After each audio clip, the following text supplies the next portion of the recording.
When we hear the White House official talk about violent extremism, but not talk about terrorism, is this a distinction without a difference? Is it just labeling? Well, it's partly just labeling, but it can make a difference. For example, if something is classified as terrorism, victims can qualify for certain benefits. But it's true the federal government does tend to stick to a pretty strict definition, which is terrorism as an act of violence to intend to coerce the government to further a political or social cause.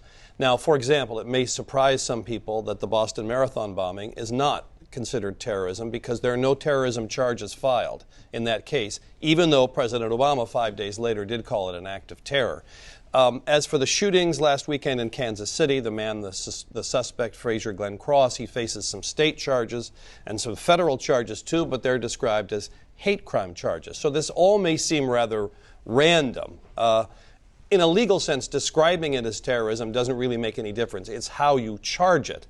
But the fact is that it strikes, I think, a lot of people as odd. For example, the Fort Hood shooting in 2009. So I was going to ask you about when Nidal Hassan was, people were happy to call that terrorism, yes? Well, no, it's never been formally declared an act of terrorism by the United States government. There was a suggestion from the Defense Department that it was workplace violence. So that seems, I think the one thing we can take away from this week is it's a reminder that there is an underground of violent extremism in this country that we tend to forget about domestically because we focus so much on international terrorism.